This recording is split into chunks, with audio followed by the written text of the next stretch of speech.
I don't know. Some people believe that in these certain canyons there's like portals or there's something strange around these, sort of, whatever you call them. Welcome back, everyone. And I've got something very weird, but also very interesting to start off. Oh, straight away, 10 seconds in, I can't speak. To start off today's episode, got some very strange CCTV footage, and this is from some sort of hotel or a government building maybe, but you see this guy down here. He sat at his desk. This is at 3 a.m. in the morning, and we all know that 3 a.m. is not a good time to be having some weird stuff happening to you. That's not a good sign. Before this video begins, I am going to say this could be fake. This guy could be messing around. I worked night shifts for years. And I used to mess around my buddies all the time just to help the time pass quicker. And you see here, look, this is the weird part. So the door's open. The guy gets his checkboard to come check this person in. Okay. So he's checking something in that we can't even see.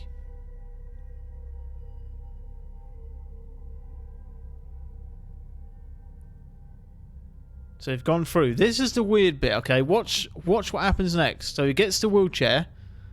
Watch the wheelchair. You see that? Right, as he pulled the wheelchair sort of jolted. As if something sat in the wheelchair. Look.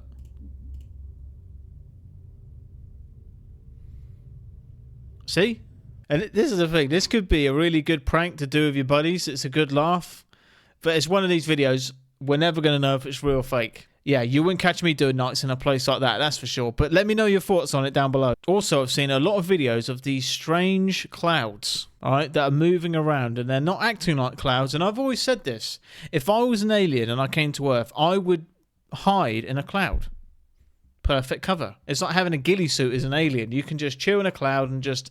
get some crisps and just sit there and just float around the sky and watch everything. And no one's going to bat an eyelid. If you haven't seen these strange clouds, this is a video of one right here. So let's give it a watch.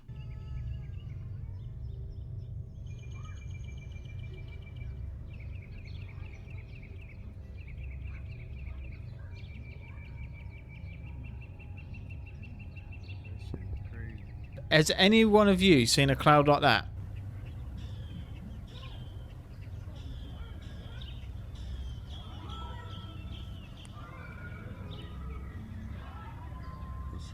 Cloud with lights in it. Moving weird. I've never seen it like that. Nope, me neither. Never seen anything like that in my life.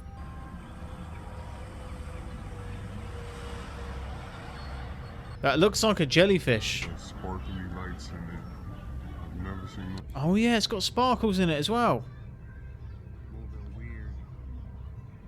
It's actually sparkling.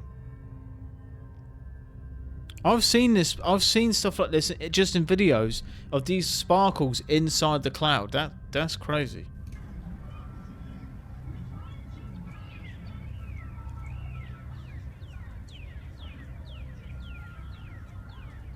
Yeah, look at that. Well, you see the sparkling lights in it.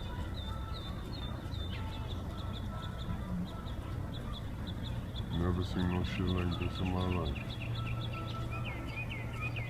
That's one of the strangest things I've seen so far. That looked like real footage. To me, it looked like either a bunch of bubbles or some big plastic wrap. I don't know. If you've got any theories to what you think that just was. Yeah, let me know about the sparkly cloud, because I'm actually interested. I am lost for words on that one. Nope, we were never supposed to see this, as world-ending biblical structures are coming out of hiding and everything we know about religion and science is all changing. People were terrified after archaeologists in Turkey found archaeological evidence showing proof that the Bible is actually real and that the world could face a supernatural biblical ending with the date potentially already set. The Bible mentions one of the last locations Noah's Ark was left in was Turkey, and after archaeologists went there, they were terrified to discover a 515 feet creepy structure that was identical to the Bible's Ark that was buried deep underground. With the terrifying 3D scan done on site, researchers were able to see an actual human-made boat under the ground, with marine equipment and food found inside, as well as several other internal measurements lining up exactly to what the Bible detailed, and even showing artifacts like rivet and petrified deck timber, which are only materials that were used to build boats in ancient times, making people terrified at how this would be documented otherwise in the Bible before scientists even knew this boat existed. We don't need proof, we need faith. Uncertainty walks in hand with faith. Let me know what you think. Do you think that could be it? There's always the possibility, you know, and it is super interesting. It could just be a formation of rocks that could just exactly resemble what people want to see. And don't get me wrong, I'm a man of faith. Of course, I want it to be exactly what we're saying it is. Noah's Ark. Anyway, yeah, let me know your thoughts on that down below. And what an amazing discovery. What is that?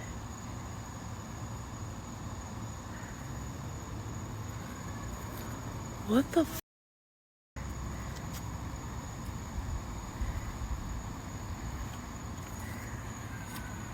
See, another strange cloud. Just off research, it's like a SpaceX fuel dump. That's what people are saying.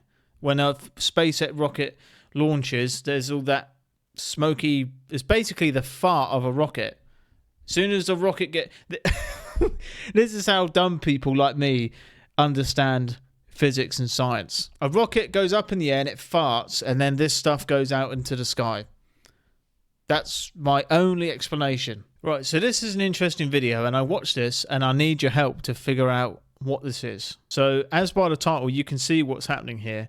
This person set this camera up and is watching the canyon here. And this was only a couple days ago. And there's lights going in and out of the canyon. And it's really strange. Some people think they're airplanes. Some people think they're just drones of people, you know, just regular people just flying drones down there. I don't know. Some people believe that in these certain canyons there's like portals, or there's something strange around these, you know, sort of, whatever you call them.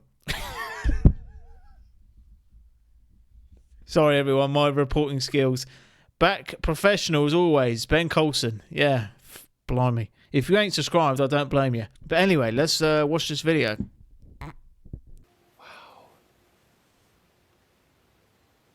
One's right over the butte. Yeah, there's two right over the butte. Two moving right over the butte.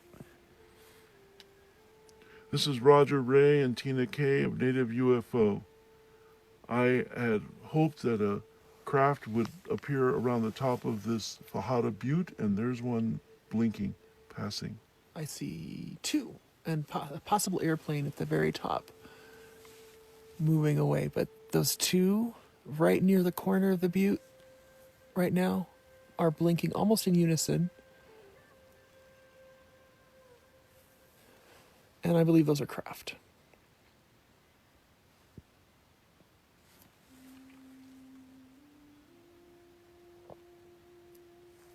They're moving in unison, left to right.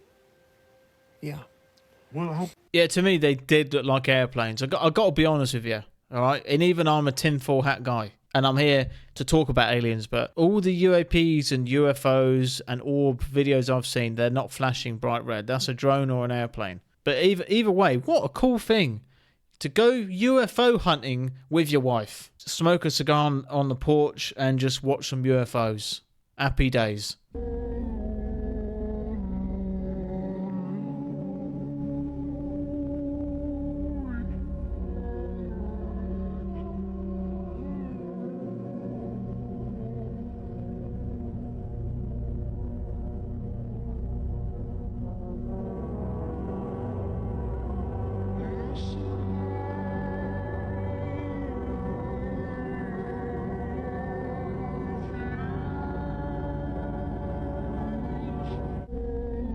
This was one of the biggest police responses ever. Something happened here. they're putting it down to someone hallucinated, someone thought they saw something and caused a panic. It would take much more than that to create that much of a panic, to make people be running around. You got all these police cars turning up, hundreds, and like 100 people said they saw beings shape-shifting right in front of their eyes, and they didn't even know how to explain it. You know, think about it. If you saw an alien being changing shape in front of you, how could you explain that? I don't know. I think there's more to it. If you've got any thoughts on that event, I mean, we all know about it by now. Let me know your thoughts on it, because it was definitely suspicious, that's for sure. Sealed for over 3,000 years, Tutankhamun's tomb held more than 5,000 artifacts, the greatest collection ever found in Egypt. Packed into 4 chambers, there was everything the young pharaoh might need in the afterlife, from his throne and chariots to clothes, games and provisions. Behind a false wall, they found a stone sarcophagus. Inside it, not 1, but 3 coffins nested together. The innermost was made of solid gold, inlaid with precious stones. And within it rested the mummified body of the king himself, his face covered by a magnificent golden mask, an image that would become the very symbol of ancient Egypt's glory and the greatest archaeological discovery of the 20th century. Surrounding the sarcophagus were 4 gilded wooden shrines, each fitting perfectly inside the next. They filled the burial chamber entirely, the only room in the tomb to be decorated. Poor guy. I bet he didn't know, did he, that they literally, the government would jack all his stuff, like just ransack the whole place. 3,000 years old, but look at their stuff. Look at the stuff they had. I would love to go back in a time machine and just sit and have a chat with, what's his name? Tutankhamun. Did they have coffee back then? Probably not. I would sit down and have a coffee with Okay guys, check out the most bizarre video yet of these UAP/orbs. I haven't seen this anywhere. I think I caught them off guard, or the veil is dropped by my home. I don't know. But this is pretty wild. It's short, but man, they came by and I grabbed the phone and I saw this with my own eyes. What is going on there? So apparently this is what we just saw. This is just a guess. But either way, if you rewind that video, it looks like a bunch of fidget spinners with lights on it. You know, regardless, there's some really strange stuff happening all over the world, all in the skies. They could easily be appearing to be a plane. They could obviously do that, and I know it's a bit far-fetched, but we don't know what they can do. And here's the thing, you're in serious trouble. Imagine that, you work all year, you book 2 weeks off to go to Spain or something, and you get on a flight to Spain, and guess what? You just boarded a UFO heading straight to Mars. But to be fair, I would be pretty happy with that, as long as my wife went on board and I was going to Mars. But I hope I'd come back. That would be pretty cool, you know? To go and meet an alien race and they just sit down with you and they just quiz you on everything. You know, they ask you what bread is like, and like what a fish and chips taste like, and what are these lines in the sky that we have all seen? They're sprayed particulate dispersion. Bottom line is, when we have up-close film footage of these aircraft at altitude with nozzles visible turning dispersions on and off, this is not, quote, condensation. Geoengineeringwatch.org is the only entity to sample what these heavy aircraft are emitting at altitude. We found exactly what we knew we would find, starting with aluminum nanoparticles. Bioavailable freeform aluminum is toxic to all life, period. That element is named in numerous climate engineering patents as part of a geoengineering dispersion element. This elephant in the sky that we are told is a conspiracy theory is exactly what the entire global climate science community says we need to deploy immediately to slow down the warming of the planet. yeah, I mean, they're definitely spraying some stuff up there. I wouldn't be surprised. And this is the thing, it doesn't look natural, does it? When you've got a blue sky and you've got all these chemtrails all over the place. People that fly these planes must know. We need to get an interview of a pilot who's flying these planes, because they have to know. Where are these planes and what is it they're spraying? I mean, look at this next video. This was taken by a guy in a city, and you tell me if this looks natural or not.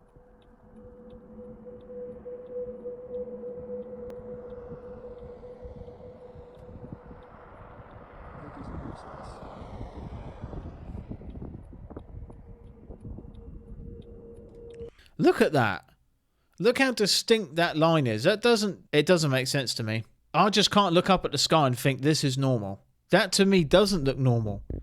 And I'd love to know how much they're paying these pilots for a start, because they know what's in there. Maybe they don't. You know, a lot of people that talk about these disappear. That's another strange fact. And this has been happening for years and years and years and years. And I refuse to believe that that's just from the fuel being burned in the plane. If you've got some theories about it, let me know, because I'd love to talk about it. And it's one of those theories. It's been happening for a long time, and it's just very strange. Have you ever wondered why your dog acts like it's the best day of his life every single time you walk through the door? Psychology says dogs don't understand time the way humans do. To them, every moment you're gone feels like forever. When you leave, his brain releases cortisol, the stress hormone. He feels uncertainty, like a child lost in a crowd. But the second he hears your footsteps, something incredible happens. His brain floods with oxytocin and dopamine, the same chemicals humans feel when they hug someone they love. That's why he runs, jumps, spins, and can't stop wagging his tail.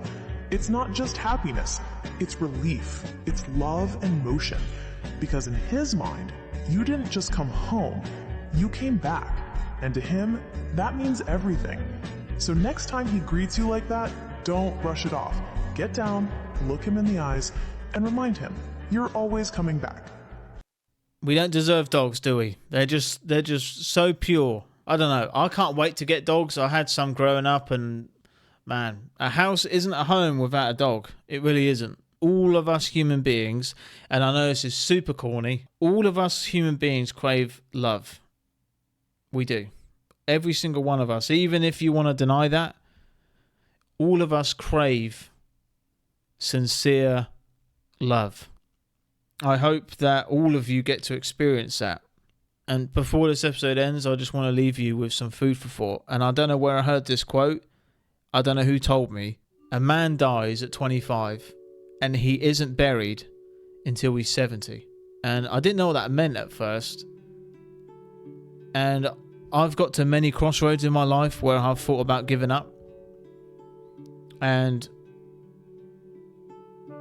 I think if you really truly give up on yourself and give up on your dreams, give up with what you want to do. And I'm not saying, you know, you have to be a Hollywood actor or a millionaire and be super rich. No, my dream was to be out in the countryside with, and this is my dream. I'm going to share it with you. My dream is to be in the countryside, a quiet corner of the world with my wife, my kids, and a dog. That's it. That's my dream. And however I get to that dream is whatever, but that's my dream, and I've never given up on it. I will get that place in the countryside. I will find peace. I will find that amazing wife, and I have found her. And God willing, I'll have beautiful children and have a dog, and that's my dream. And if I let that dream die, I would have died with that dream, because every single day I live and work towards that dream. So I live for my dreams. I live for the purpose that I'm working towards, you know. So I truly encourage this to young men out there, or any men of any age that are struggling, that are depressed or sad. Find a purpose, find a dream, and work towards it, because that will give you a sense of grounding. That will give you a sense of purpose and of meaning. I know that sounds stupid. Some people have dreams way bigger than mine. You know, mine's really insignificant to most people's dreams. But mine has always been that way. I've always wanted just to be out in the countryside and with my family and just sitting in front of the fire. I know that's a bit, you know, but it is what it is. We all have our dreams. And I truly hope you never give up on yours, whatever yours is. And I hope all of you accomplish your dreams, whatever they are. I really do. And I hope that I can give you some encouragement, and just don't give up. Don't give up. Because, you know, when you give up on your dreams, the devil wins. You know? So keep going, everyone. And you can truly achieve amazing things. I believe in you a lot. I know you can do it. I know you can do it. Why not you? There's no reason for you not to accomplish what you want to accomplish. Because you're worth more than what you think you are. You know? How you see yourself isn't how others see you. The reality that you perceive in your head isn't always reality. So, why not you? You know? And this year, and the year after that, and the year after that, and the year after that, there's going to be people that will achieve their dreams. You can be one of them. Just try. Just try. But yeah, anyway, I thought I'd leave that with you for some food for thought. And I really hope you enjoyed today's episode. Thank you all for supporting me. Thank you all for the love and the messages. And one day, I will achieve my dream and I'll be out there in the countryside one day. And hopefully to show it here on the channel. Hopefully you'll be there with me. So, I'll see you all again tomorrow. See you then.